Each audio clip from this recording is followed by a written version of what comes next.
Millions of Israelis flee to shelters in the dark. A night of fear and survival in a scene reminiscent of wartime chaos. Millions of Israelis were forced to flee to bomb shelters in the dark of night as sirens wailed across cities and towns. The sudden escalation of violence sent shockwaves through the population, disrupting the fragile sense of normalcy that had returned in recent weeks. For many, the night was filled with fear, confusion, and uncertainty as they sought safety for themselves and their loved ones. The alarm began as a faint wail just after midnight, growing louder and more urgent by the second. Within moments, it became clear that this was no drill. People bolted from their beds, grabbing children, pets, and emergency bags. In apartment buildings, stairwells echoed with hurried footsteps. In single-family homes, lights flicked on one by one as families rushed to underground shelters or safe rooms reinforced against rocket attacks. The cause of the mass panic was a large-scale barrage of rockets launched by militant groups, triggering Israel's Iron Dome defense system. Bright flashes lit up the sky as interceptor missiles attempted to neutralize the incoming threats. The sound of explosions, some intercepted, some not, reverberated through the air. Though the Iron Dome succeeded in preventing significant loss of life, several missiles did impact civilian areas, causing damage to buildings and injuring residents. In Tel Aviv, the usually bustling streets were eerily silent, save for the haunting sound of sirens.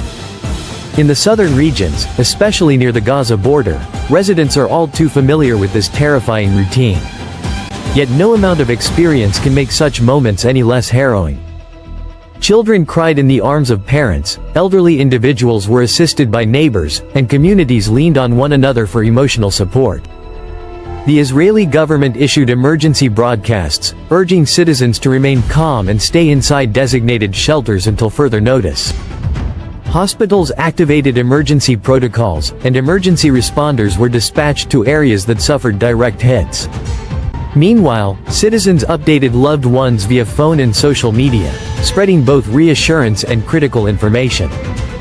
This sudden escalation is part of a broader pattern of cyclical violence between Israel and militant factions in neighboring territories.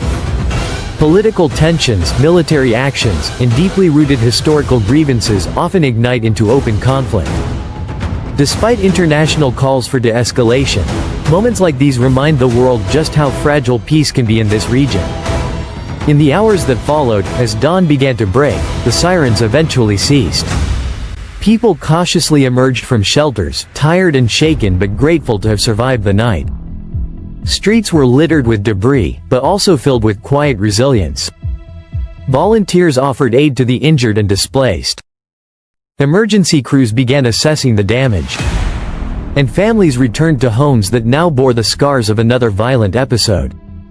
For millions of Israelis, that night was not just about physical survival. It was a stark reminder of the vulnerability that comes with living in a region where geopolitics can shatter peace in an instant. It was a night that will linger in memory, one of fear, but also of strength, unity, and endurance.